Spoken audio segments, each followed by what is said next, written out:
We are short just one member, and Commissioner Strand will be joining us later, but I think we're just going to go ahead and get started. First off, could I please get a motion to approve the order of agenda? So moved. Second. Second, all in favor? Aye. Aye. Opposed? Thank you. Next item is approval of minutes from our last meeting, January 15th, which was like, Oh my gosh. I don't know, 36 years ago, something like that. Can I get a motion for approval? So moved. Second? Second. All in favor? Aye. Aye. Opposed? Okay. Well, here we are. So first off, I would like to welcome our new members. We've got 3 new faces behind the masks. Over here, we've got Ann Arbor Miller. And we've got Brad Bachmeyer and Monica. I am so sorry, but I know it's Monica Brown. Ecker. Thank you. I'm so sorry. To kind of help us get maybe a little bit comfortable with each other right off the bat, what I'd like to do is I would like all of us to do an introduction of ourselves and answer a question along with your introduction. Answer the question of what is your favorite art activity in Fargo? And to be fair, sort of, I'm gonna start with you, Joe. Oh boy. Okay. My name's Joe Williams. I forget the whole list of things we were supposed to do. Sorry. Oh, just 2 things, just who you are and your favorite art thing in Fargo. My favorite art thing in Fargo. Let's see here. This summer, okay, it's gonna be a little self-serving here. I work at the Plains Art Museum, and I'm the director of the Native American programs there. And this summer, we held it virtually. We were supposed to hold it in town here, but because of everything that's happening, we couldn't get everybody together. But we had a 2-week summer art camp for Native American youth, high schoolers and college students. It was a fantastic experience, both for the students and the instructors. And we're going to be doing it again next summer. So absolutely fantastic experience. The reception's open to the public, and so I'm hoping to see this group here next summer for the reception at the museum. So yeah. Lovely. Thank you. I hope we can be there without masks. That'd be great. Right. I'm going to jump down to John. John Offit. I didn't ask everybody to say what they do, but maybe that'd be good too. I'm a local glass blower. I'm the director of the Fargo-Moorhead Visual Artist Studio Crawl.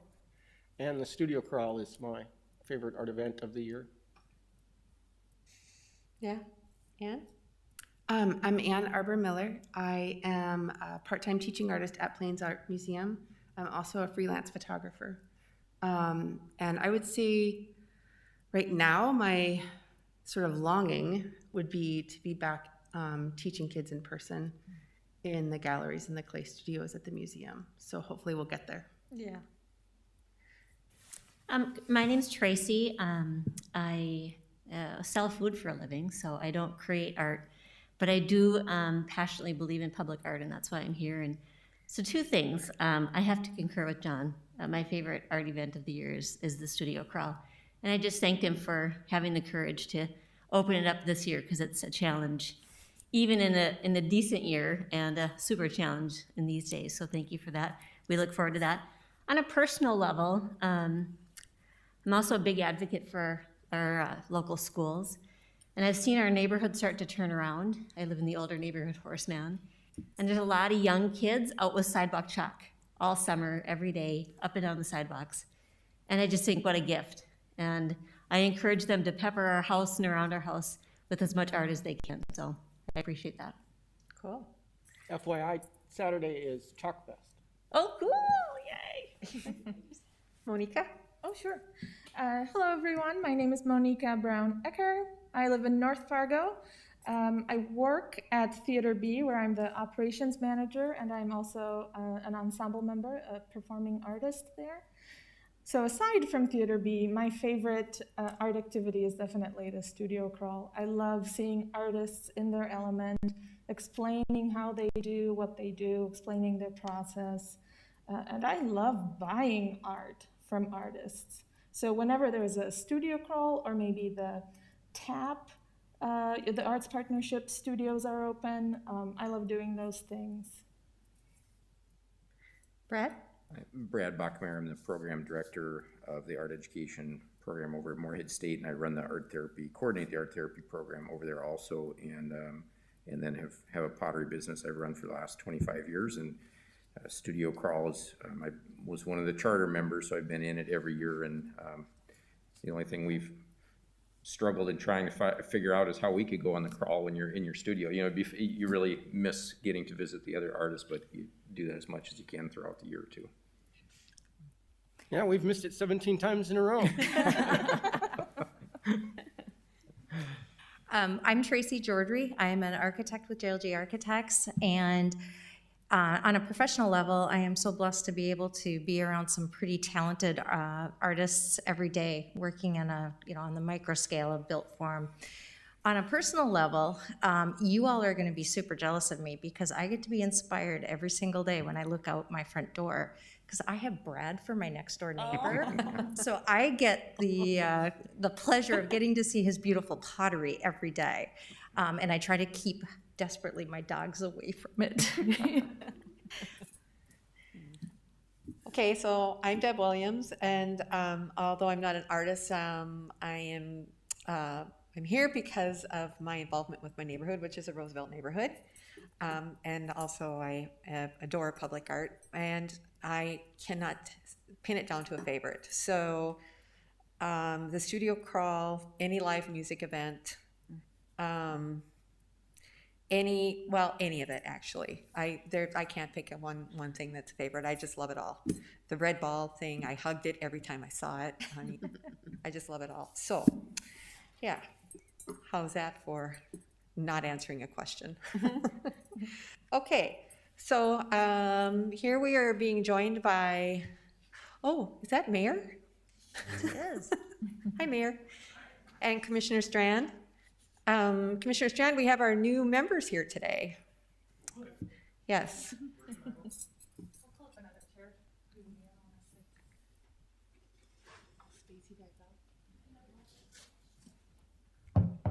Is that, oh, okay.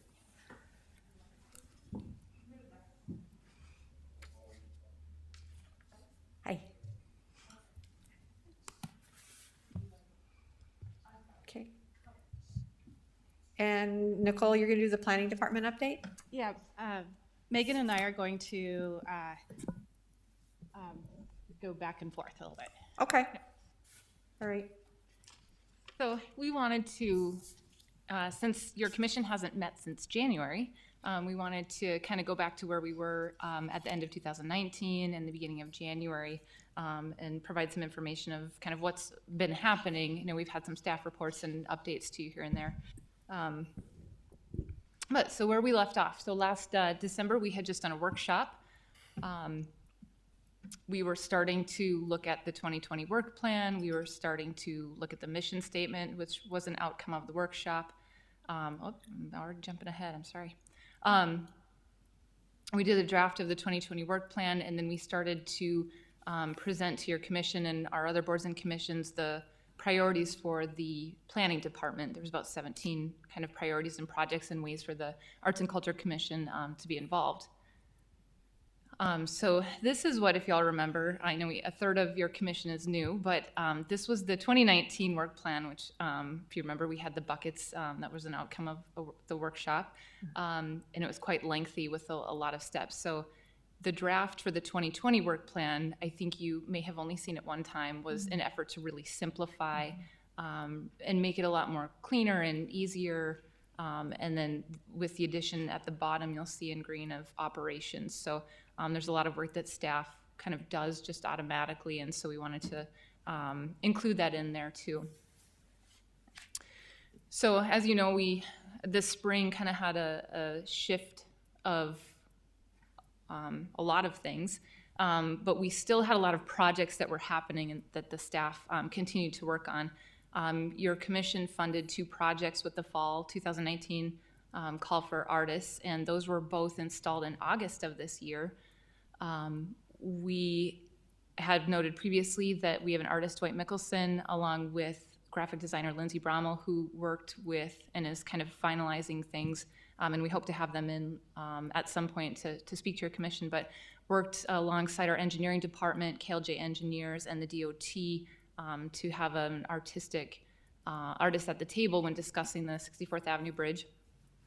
And then the project that's ongoing right now, the water tower project. So we released a call for artists in July, selection of the team in August, which a couple of the Arts and Culture Commission members were on. And community engagement is underway and actually currently happening. The last community conversation began today at 4 o'clock. And so there's a robust community engagement as part of that, with design happening very soon. And it's a very quick project with completion by the end of October. If there's any questions, we'd be happy to answer. Just an image quick, I hope you all have had a chance to see. This is the Skyway Mural by Emily Williams Wheeler. And this is the Community Family Market, which was a project by our health department, who worked with Katie Miller, who then worked with the community and the residents who lived in the Jefferson neighborhood to come up with this design. I'm gonna hand it over. Nicole's doing the heavy lifting here, so.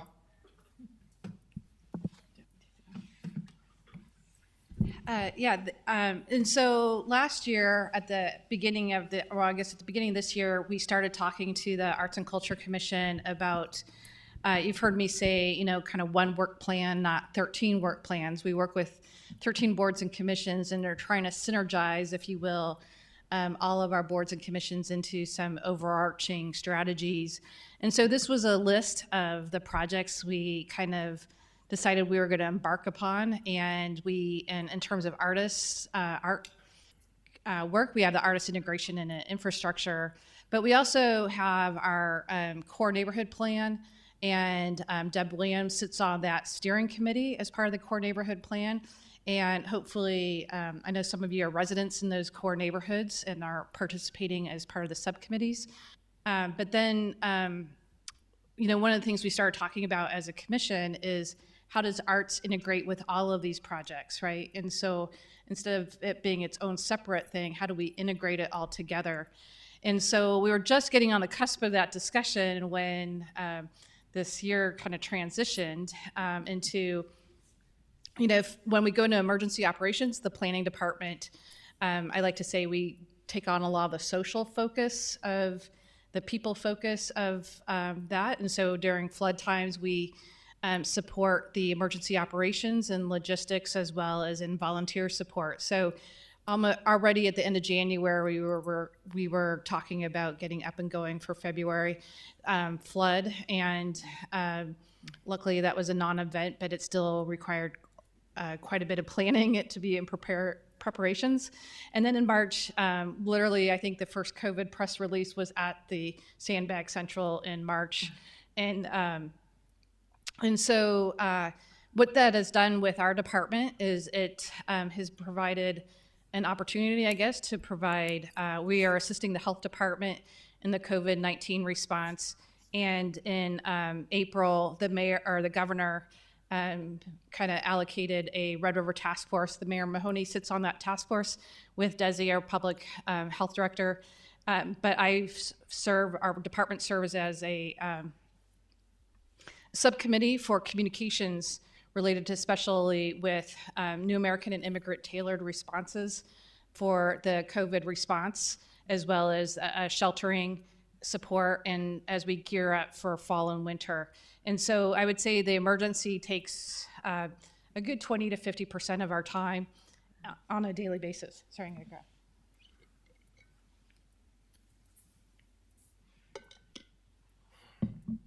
And then in May and July, obviously we have a response to Minneapolis and the murder of George Floyd, but then the kind of the social justice movement across the country, and really have become the assistants for supporting our administration office, our police liaisons, as well as developing deeper relationships with Black Lives Matter as a new chapter in our community, and One Fargo, We Are One organization. And looking at Tracy, thank you for joining us at Joy Fest. That was an example where we had a booth at that festival. And it's not uncommon for the Native American Commission and our Human Relations Commission to have booths at, kind of pride events and, kind of community events like pride events and things like that. Well, Joy Fest was an opportunity to have one of those booths. And this year we tried something new by combining, because since we staff all of those boards, to have one booth and not three. And also and so Tracy, I think Tracy staffed it with a representative from our Native American Commission. And so we were able to pull volunteers from each of those boards. And I think that's something we'll continue to do as a model for a City of Fargo booth, if you will. And I don't know, Tracy, if you wanted to talk a few minutes about that since you were at that event, or I don't want to put you on the spot. No, either. that's okay. It was really neat, and it was the first one, I think, for this specific event, and I didn't really know much about it. And luckily, you guys pushed out a message to the different commissions to say, hey, we're having a booth there. If you'd like to come, if you have time, just spend some time here and help staff the booth. And it was just a great way to get me there. And it was such a lovely festival. In fact, I videotaped a little bit on my phone, and my whole family came out and joined me. Katie's like, "Where are you?" And I'm like, "Down at Island Park." And so it was just really fun, and what a great way to celebrate, just bringing our groups together. It was a wonderful atmosphere. It was very, music filled and joy filled. I felt a lot of joy at it. So I appreciate the opportunity to be a part of it. So keep doing those things. Keep inviting us. That's great. Yeah, no, I think that was a great. We've been talking about that as a department, and so I think that's a good example. You'll probably continue 2020 for those that have been on the board for a while. You'll see more of those common messaging going out to all of our boards and commissions as we try to articulate things you might be interested in. I guess the silver lining with all of this for this year is I feel like we have improved partnerships, maybe with partners that we don't normally partner with. Emergencies always bring on new collaborations. And I would say especially with the state of North Dakota and public health in terms of the community development work we do. And then it also brings up more knowledge about our weaker systems and how we need to fill those gaps. I think everybody can probably attest to their experiences with the pandemic, and things that were maybe fragile before probably are even more fragile now with COVID. And so we're mindful of that. And since our community development work is about filling those network gaps, that's what kind of brought us front and center on some of these things. So how that's affected our work plan this year, the items in bold and italicized, I won't read them all, but those are all, I feel like, things that staff continue to be able to work on throughout this year so far. And we still have another quarter yet for 2020. And so we continue to work on these things. The ones that are italicized, I see us bridging into the early part of 2021. For instance, the core neighborhood plan is potentially wrapping up with recommendations in January. Our land development code diagnostic and amendments looking at wrapping up at the end of this year as well. But as Megan just informed you about, the artist integration with infrastructure, we've had a lot of great success this year. We feel like we're keeping to push that envelope forward and learning a lot along the way. And as we were talking with our new commissioners this morning, doing a little onboarding, we see now as we build a body of knowledge or body of work, we can start to unpack that and lessons learned and look forward to perhaps doing that with you and with the artists that have been part of this process. I think all the artists that have been part of this process have stories to tell, good and bad, and we like to learn from them. So our 2021 priorities continue to be, I hate to say that COVID-19 will be, we're scheduling into early next year and probably into the summer, especially as we think about the recovery component. And that's where a lot of community development recovery, with especially as unemployment and people react to the economic recovery. Homelessness, I don't know if it's really necessarily increased in numbers, it's just made it more relevant especially as we talk about quarantine and isolation for COVID positive. And so we continue to work on those networks. The good news is we're able to kick off some really exciting programs that we've been working on already. Diversion and prevention of homelessness is what we try to go for. And with COVID and CARES money, we're able to kind of jumpstart some programs that maybe weren't kicking off until January. We're going to try to kick off 3 months early. And so, but I think the most important part of our work plan, the main thing that we've learned, is that we have to continue to adapt in order to be resilient. And I'm sure everybody's experiencing that.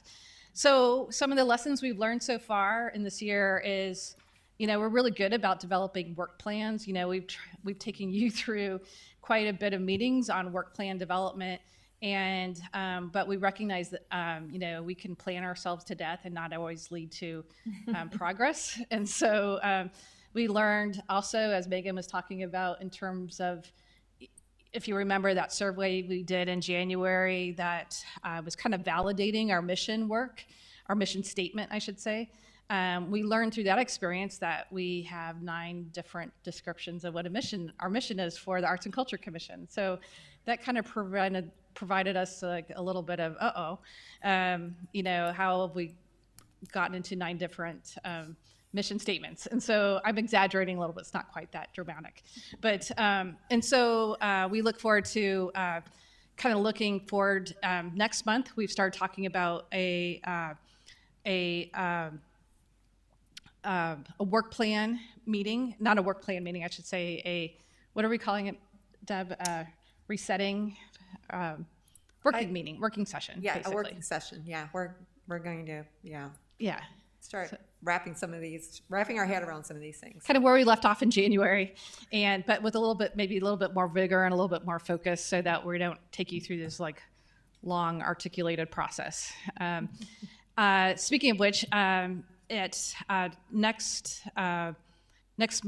week's meeting, a city commission meeting, we look forward to hopefully with the budget being approved.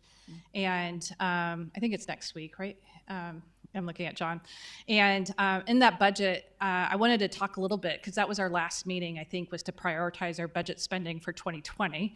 And given that we're in September, I can give you a little update on our budget. And so this year, as we go forward, we decided to present to the City Commission as part of the budget a way to kind of synchronize our Human Relations Commission, Native American Commission, and the Arts and Culture Commission budgets.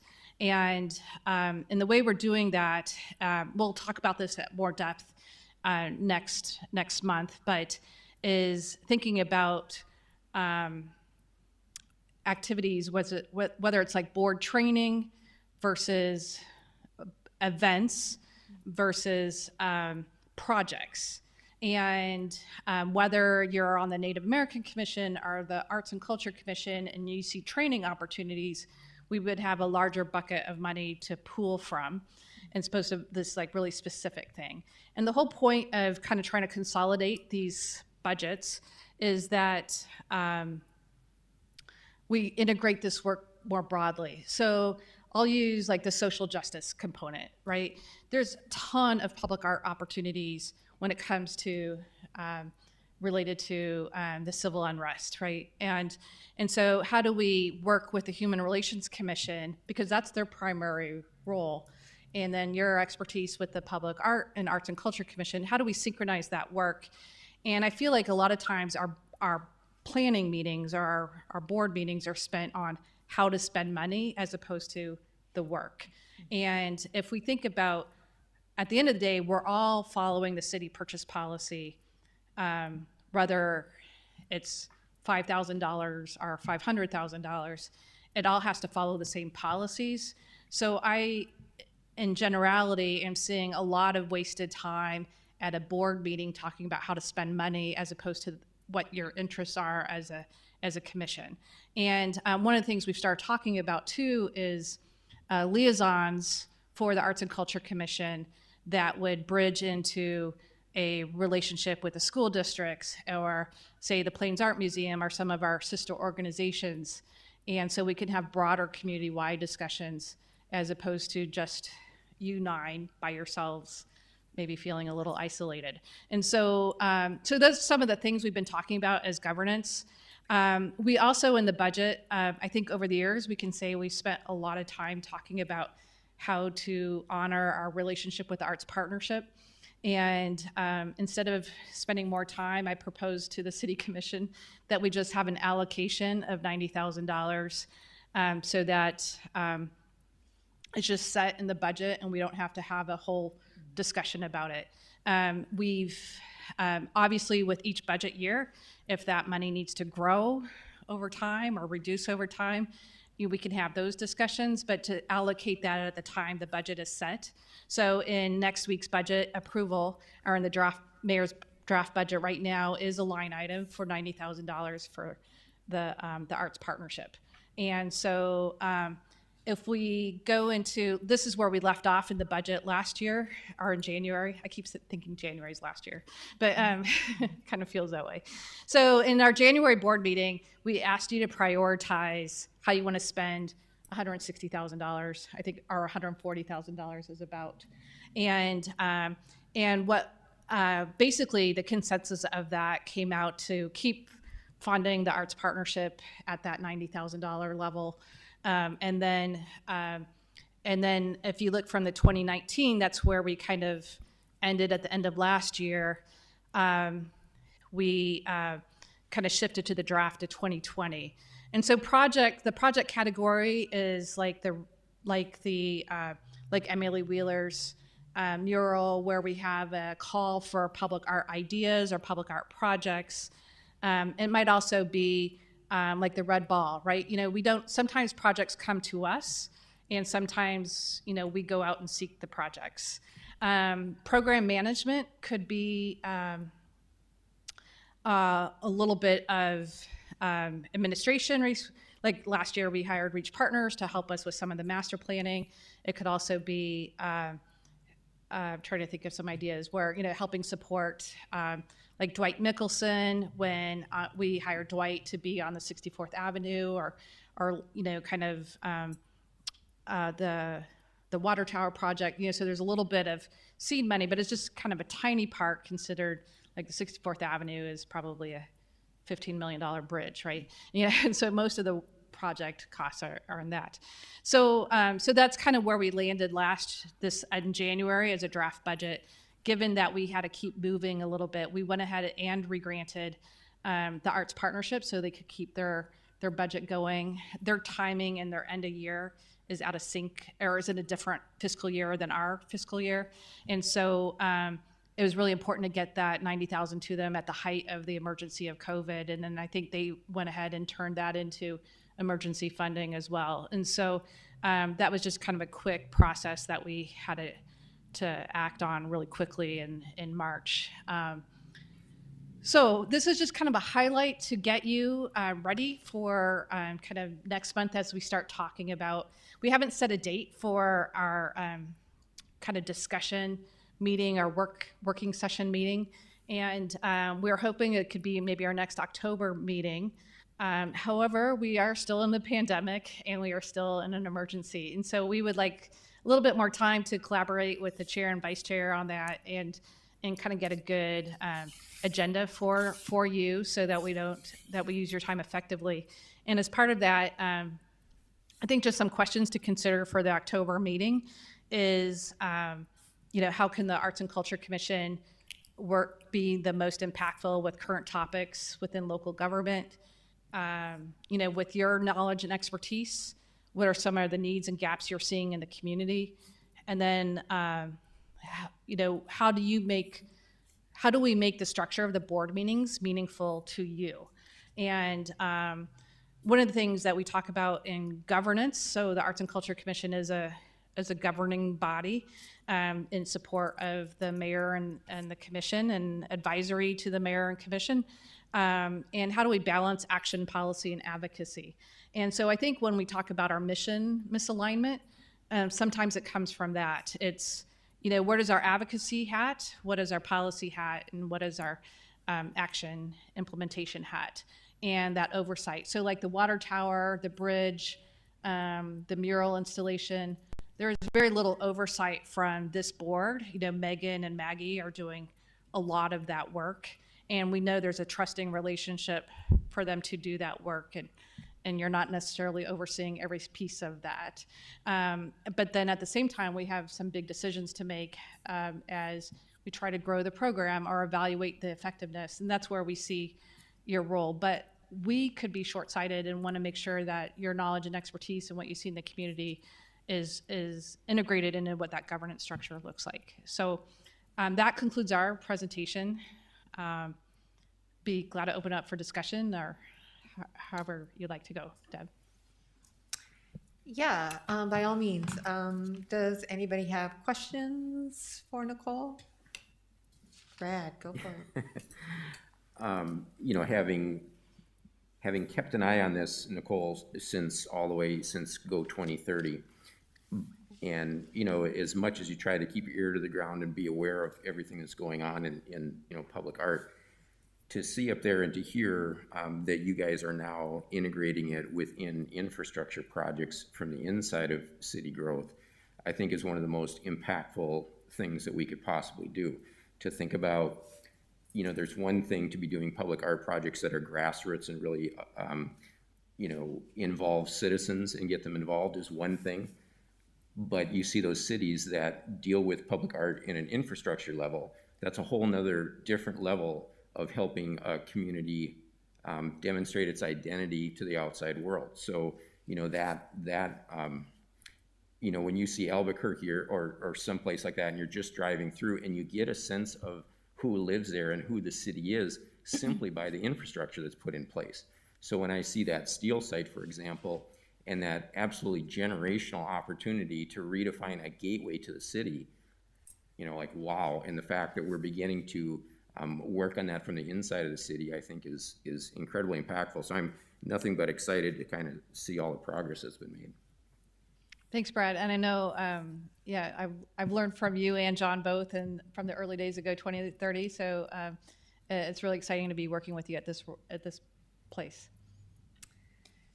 I would like to add too, I think it's going to be important to see how can we open up some doors and some avenues where we can have some more meaningful discussions with private developers and private partnerships outside of just the city structure, because I think there are so many opportunities that are so within reach if there's just a more defined avenue and mechanism to have those conversations.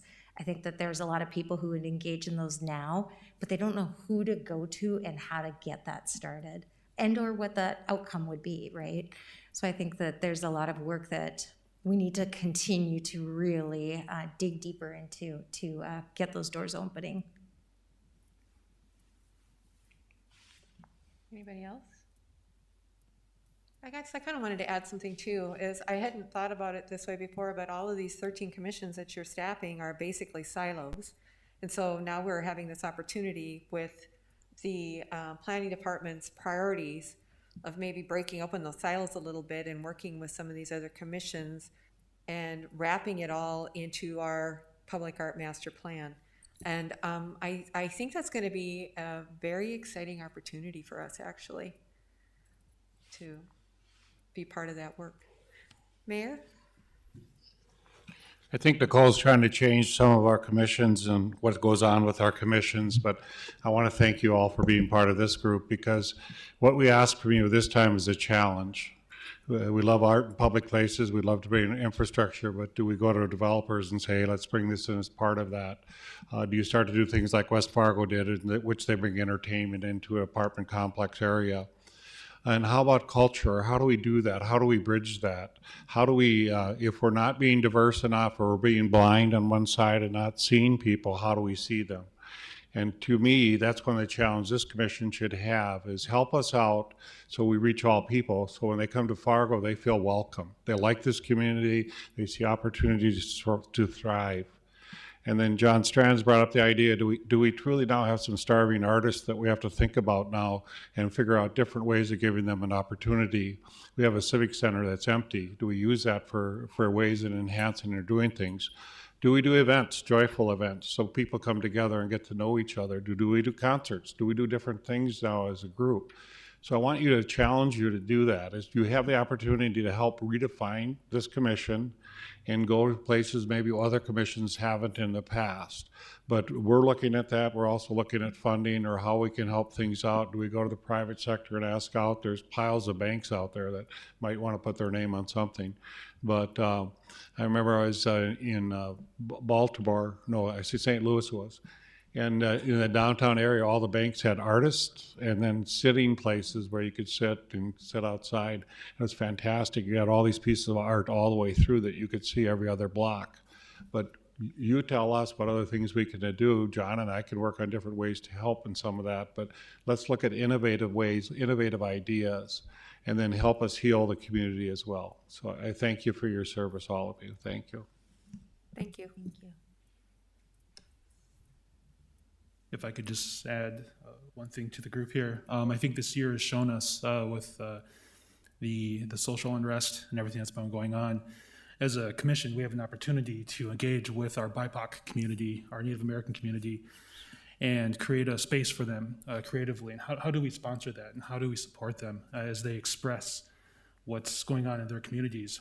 And then be able to communicate those issues to the rest of the general public. And I think we're in a very special place right now to be able to take that head on and not react to it, but be in front of it and support all the community as a whole. So that's a thought that comes to mind. Very good.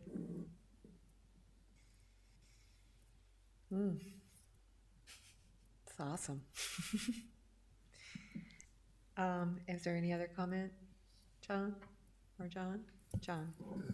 Thank you, Madam Chair. And first, I'd like to really welcome the new members. To have you here on this Arts and Culture Commission, it's just terrific to fill these seats with people with your skill sets that you bring forward. The mayor mentioned the Civic Center. I'd just like to emphasize that. We have the Civic Center. Be creative. It's like an empty pallet. What would we do with that pallet? It's sitting there. It's a facility. You know, John and I have brainstormed a little bit, and I think we should take that discussion further. We have brainstormed about that, but there might be some amazing opportunities with the Civic Center and the arts community right now, especially going forward. The Performing Arts Center is in the future. It's on hold, I'm guessing. It's not happening right now.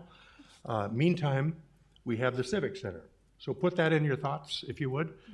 My last comment is, or thought to share is, we're in a really historic moment, and I don't know later on if we'll look back at this moment in time and see that we've artistically documented the pandemic. And I don't know what that means, but a lot of things are being put on hold. But meanwhile, we have a moment in time that's absolutely rare. And if you see in your thinking ways for our artists to carry this forward to the future, what happened, what we went through, what people were experiencing, what went on, what didn't go on.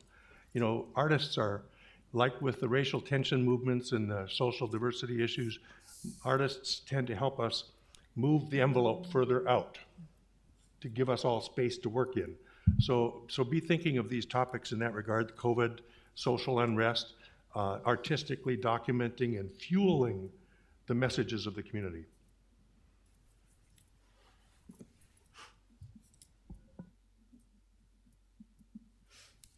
Anybody else? Well, I think we have a lot to think about. We're gonna have a really good discussion next month, I think, when we start figuring out how we're gonna hit the road running. We can move on to staff report, I think. We have just a couple of quick updates. At your next meeting, we'll have the annual appointments of the chair and vice chair. So just so you're aware, and we'll have more information at the next meeting about that in the next packet. And the other thing is that this year is the last annual Art Place Summit. It's going to be held virtually. It was scheduled for the Twin Cities, but due to the situation, it's going to be virtual and free. The registration for that is now open, and so there's a link here. But Art Place, I have a little bit here in the staff report about what Art Place is. they're really about strengthening the field of creative placemaking. So would encourage you guys to join that, and if you'd like any additional information, just reach out to any one of us in the planning department. Thank you. Wow, we can't be done already, are we? Is there anything else? Any other business, public comment?